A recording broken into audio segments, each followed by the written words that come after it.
In early August 1942, the strategic situation in the Pacific Theater had reached a critical transition.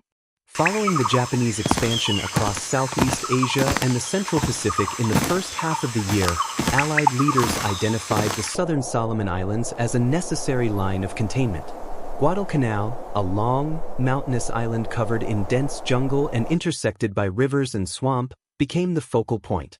Its importance rested on a partially completed Japanese airfield near Lunga Point, which, if finished, would threaten Allied supply routes between the United States, Australia, and New Zealand. On August 7, 1942, United States Marine Corps forces landed on Guadalcanal, Tulagi, and nearby islands. The initial landings met relatively light resistance, but this did not reflect the operational reality that followed. Within days, Japanese forces began contesting control of the island through night attacks, naval bombardments, and constant harassment. Guadalcanal quickly evolved into a prolonged campaign of attrition defined not only by combat, but by environment, uncertainty, and sustained psychological pressure. The terrain imposed immediate constraints. Thick jungle reduced visibility to a few yards. The heat was oppressive, rainfall frequent, and insect-borne disease widespread. Supply lines were unstable. Both sides operated with incomplete information, limited communications, and irregular reinforcement. By September, neither force had achieved decisive superiority. Instead, the campaign settled into a pattern of defensive perimeters, patrols, and near-daily stressors that accumulated over time. Among the thousands assigned to Guadalcanal was Marine Corps Sergeant Thomas Keegan, a 28-year-old communications specialist attached to a regimental headquarters unit. Keegan was not an infantryman by primary role. His responsibilities centered on maintaining field telephone lines, radios, and message relays between command posts and forward companies. His work rarely placed him at the center of direct engagements, but it required constant movement along jungle trails, often under fire, and long hours in exposed positions. Keegan arrived on the island in mid-August. His first days were spent establishing communication points in hastily constructed dugouts carved into the earth near the Lunga perimeter. These positions were shallow, roofed with palm logs and dirt, and offered limited protection. Equipment malfunctioned frequently due to moisture and heat. Batteries drained faster than expected. Insulation on cables deteriorated. Each failure required repair, often at night. The routine quickly became defined by repetition and interruption. During daylight, Keegan checked lines, replaced components, and logged transmissions. After sunset, activity increased. Japanese naval guns periodically shelled the perimeter from offshore. Aircraft engines could be heard overhead, though not always seen. More disruptive were the infantry probes. Small Japanese units approached American positions after dark, testing defenses, cutting wire, or firing sporadically before withdrawing. The sound environment was constant. Artillery fire, aircraft engines, distant explosions, and the unbroken noise of insects merged into a continuous backdrop. Silence, when it occurred, was brief and unsettling. Marines learned to associate quiet with the possibility of an imminent attack. Sleep became fragmented. Most men rested in short intervals, often fully equipped. Keegan's position placed him near multiple command elements, which meant he was frequently awake during night hours, relaying reports and maintaining contact with forward observers. He began keeping informal notes in the margins of his logbook, not operational details, but observations. He recorded the hours when fire was heaviest, when communication failures were most frequent, and when personnel reported confusion or missed signals. These entries were not official and were not forwarded up the chain of command. By September, conditions worsened. Malaria, dysentery, and fungal infections reduced effective strength across units. Replacement personnel arrived inconsistently. Rations were limited. Medical facilities were overburdened. Official doctrine emphasized endurance and discipline, framing stress reactions as temporary and manageable. However, the daily reports Keegan handled increasingly included references to delayed responses, misheard orders, and unconfirmed sightings. One recurring issue involved night communications. Units reported hearing movement or voices but were unable to verify contact. Requests for clarification moved slowly through the system. Radios crackled with interference. Field phones went dead without warning. Repairs were often completed only after delays that left forward elements isolated for extended periods. Keegan noticed patterns. The majority of communication breakdowns occurred between midnight and dawn. Personnel manning positions during these hours showed signs of fatigue that exceeded physical exhaustion. Voices over the line were flat or strained. Messages were repeated unnecessarily. Occasionally, calls came in reporting activity that could not be corroborated and later proved unfounded. None of this constituted a formal failure, and no single incident rose to the level of crisis. The operational reports remained functional. The perimeter held. Yet, from Keegan's vantage point, the system appeared increasingly dependent on individuals operating at the limits of attention and endurance. Small lapses did not trigger alarms, but they accumulated. The Japanese continued their pattern of nighttime pressure. They used flares, shouting, and sudden bursts of fire to disrupt sleep and provoke reaction. These tactics were not always designed to seize ground. Their effect was cumulative, contributing to constant alertness without resolution. Marines could not easily distinguish between genuine attacks and deliberate harassment. Keegan's responsibilities required him to walk sections of line after dark, accompanied by one other Marine. These movements exposed him to the same uncertainty faced by infantry patrols. The jungle obscured distance and direction. Sounds echoed unpredictably. On several occasions, he and his partner halted for extended periods, unsure whether noises ahead indicated enemy presence or environmental disturbance. Official briefings emphasized vigilance but offered limited guidance on managing sustained stress. The expectation was that units would adapt. Reports of psychological strain were rarely formalized. When they were mentioned, they were often attributed to lack of sleep or illness rather than operational design. By late September, Keegan's notes included a new category: delays attributed not to equipment, but to hesitation. He recorded instances where messages were not passed immediately, where confirmation was requested multiple times, or where operators hesitated to initiate contact. These were subtle deviations from procedure, difficult to quantify and easy to overlook. The campaign continued without decisive movement. Both sides prepared for renewed engagements. Reinforcements and supplies were anticipated but not guaranteed. For those maintaining the communication network, the challenge was no longer limited to keeping equipment operational. It extended to maintaining clarity, responsiveness, and trust in a system under constant strain. As September gave way to October, the pressures remained unresolved. The environment, the enemy's tactics, and the structure of operations combined to create conditions that tested more than physical endurance. From Keegan's position within the system, early signs of limitation were visible, though not yet acknowledged. The network still functioned, but only narrowly, and at increasing cost to those who sustained it. By early October 1942, the Guadalcanal campaign had entered a phase of sustained pressure without relief. The initial expectations of a short, decisive operation had faded. Instead, both Allied and Japanese forces adapted to a prolonged struggle marked by incremental gains, attrition, and constant uncertainty. Reinforcements arrived irregularly, often under fire, while casualties, combat-related and otherwise, continued to thin unit strength. Operational doctrine at higher command levels remained focused on holding the Lunga perimeter and denying the Japanese use of Henderson Field. This objective guided all planning. However, the reality on the ground increasingly diverged from the assumptions embedded in official reports. Communication systems, though technically intact, were showing signs of degradation that could not be attributed solely to equipment failure or enemy action. Sergeant Thomas Keegan's workload increased as the tempo of operations intensified. Naval engagements offshore and aerial clashes overhead produced a steady stream of fragmented information.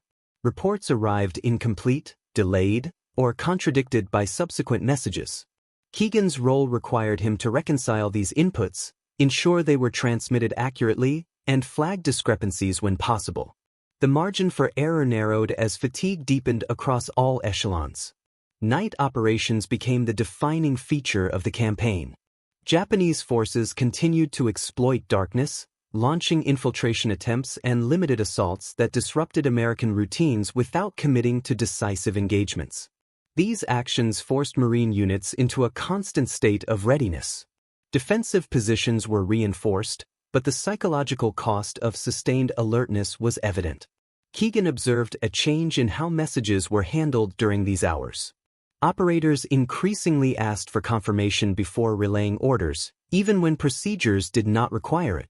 Some delayed transmissions until they could verify the identity of the caller or confirm the source of reported activity. These behaviors were understandable but represented a departure from standard practice, introducing friction into an already strained system. The cumulative effect of these delays became apparent during several nighttime incidents. Patrols requested artillery support or illumination rounds, only to receive authorization after the opportunity had passed. In other cases, units responded to perceived threats that later proved to be false alarms, expending ammunition and energy unnecessarily. Each incident, taken alone, was minor. Together, they eroded confidence. Medical officers reported rising cases of exhaustion-related symptoms, tremors, slowed reaction times, and impaired judgment. While these were documented in medical logs, they rarely influenced operational planning. The prevailing assumption remained that discipline and rotation would mitigate the effects. However, rotation was limited by manpower constraints, and rest periods were often interrupted. Keegan's informal notes reflected a growing concern. He recorded not just failures, but patterns of near failures, moments when communication succeeded narrowly or decisions were made just in time. He noted that errors clustered during extended periods without rest, particularly following nights of heavy bombardment or sustained harassment. Japanese tactics appeared calibrated to exploit these vulnerabilities. Their use of noise, shouting, banging objects, and firing sporadically was designed to provoke reaction rather than inflict casualties. Marines responded by firing flares and small arms, further disrupting sleep and reinforcing the cycle. The distinction between combat and environment blurred. Official briefings continued to emphasize resilience and adaptability. Reports sent up the chain of command summarized engagements and logistical status but rarely captured the cumulative psychological strain. Keegan, positioned between frontline units and headquarters, became increasingly aware of this gap. The system conveyed outcomes but obscured process. One incident in mid-October underscored the issue. A forward company reported movement near its perimeter and requested clarification on engagement rules. The request moved through multiple relays before reaching the appropriate authority. By the time a response was issued, the reported movement had ceased. Subsequent patrols found no evidence of enemy presence. The delay did not result in casualties, but it reinforced a sense of uncertainty. Keegan noted that after such incidents, operators were slower to act, more cautious in tone. The trust that procedures would function as intended began to erode subtly. This was not insubordination or panic, but a recalibration driven by experience. The system was still operating, but it was no longer smooth. As October progressed, Japanese forces prepared for larger offensives.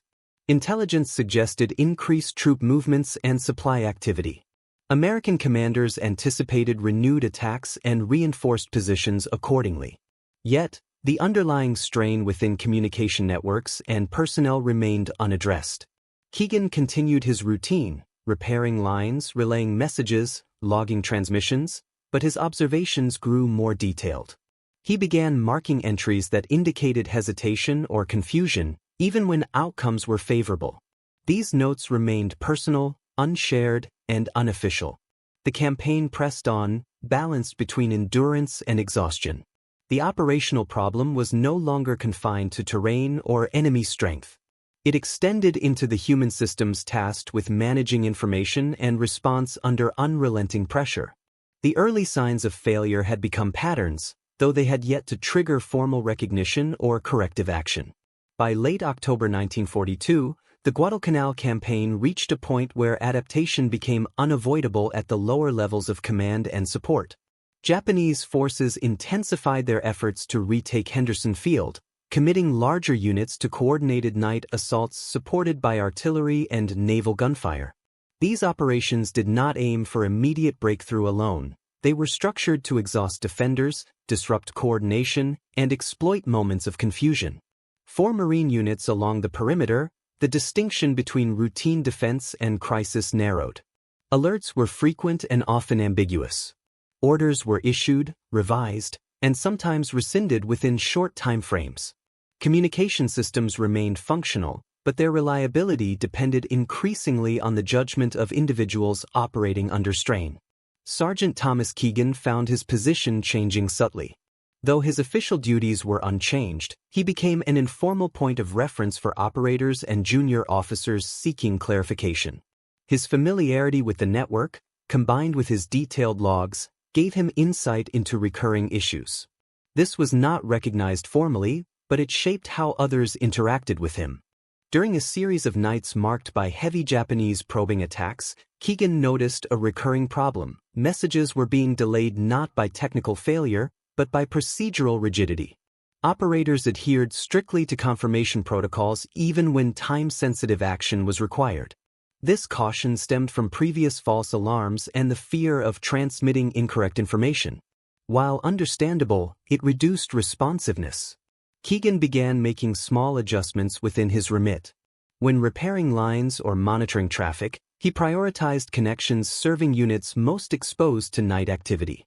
He advised operators, quietly and without formal authority, on when immediate transmission might outweigh full verification. These suggestions were framed as practical considerations rather than directives, and they remained within the bounds of his role. The turning point came during a coordinated Japanese assault in late October. Multiple units reported contact simultaneously. Requests for artillery support, illumination, and reinforcement converged on the communication network. The volume of traffic exceeded normal capacity, and delays threatened to cascade. Keegan, recognizing the pattern from previous incidents, took an unofficial step. He temporarily bypassed a secondary relay point to establish direct contact between a forward company and regimental fire control. This action reduced transmission time but deviated from standard routing procedures designed to maintain order and accountability. The decision carried risk. Bypassing established channels could result in conflicting orders or misallocated fire. However, the alternative was delay. Keegan judged that the situation warranted immediate response. The artillery fire that followed was limited but timely, disrupting the Japanese advance without causing friendly casualties. No report was filed regarding the deviation. The incident was recorded in operational summaries as a successful defensive action, with no mention of how communication had been adjusted. For Keegan, the outcome reinforced a realization that had been forming for weeks. Strict adherence to procedure under sustained stress could undermine effectiveness as much as technical failure. This realization was not abstract. It carried personal weight. Keegan understood that repeated unofficial adjustments increased his exposure to scrutiny and potential disciplinary action. Yet, he also recognized that the system's design did not fully account for the conditions on Guadalcanal, conditions defined by noise, fatigue, and isolation. In the days that followed, Keegan continued to apply these adjustments selectively. He did not formalize them or share them widely. Instead, he relied on judgment shaped by observation and experience. Other operators began to mirror this behavior, prioritizing speed and clarity over procedural completeness during peak stress periods. These changes improved responsiveness but introduced inconsistency. Some messages moved faster, others stalled when operators hesitated to deviate. The network became uneven, reflecting the varied tolerance for risk among those sustaining it. Higher command remained focused on forthcoming engagements and logistical challenges. Reports emphasized enemy strength and material shortages, not communication strain. The divergence between official doctrine and operational reality widened. For Keegan, the risk became personal. Each decision to adjust procedure carried potential consequences, yet the alternative, inaction, seemed increasingly untenable. The mental burden of this responsibility compounded the physical strain of the environment. The campaign's pressures were no longer external alone, they were internal, embedded in the act of decision-making itself. As November approached, Japanese forces prepared for renewed efforts, and American units braced for continued assault. The communication network held, but its stability depended on unofficial adaptations that went unrecognized. The balance between order and flexibility remained unresolved, setting the stage for consequences that would soon test the limits of both individuals and the system they supported. By early November 1942, the cumulative effects of sustained operations on Guadalcanal had reached a critical threshold. Japanese attempts to retake Henderson Field intensified, culminating in a series of large-scale engagements that placed unprecedented demands on American command and control systems. Naval battles offshore and repeated ground assaults inland compressed decision-making timelines and magnified the consequences of delay or miscommunication. At higher headquarters, planning remained structured around established doctrine. Orders flowed through defined channels, and reports were expected to follow standardized formats. This structure provided coherence, but it also assumed a level of stability that no longer existed at the operational edge. On the ground, variability had become the norm. Sergeant Thomas Keegan's informal adjustments continued, but their limits became apparent. During a period of sustained bombardment, several communication lines were severed simultaneously. Repair crews worked continuously, often under fire, but restoration lagged behind demand.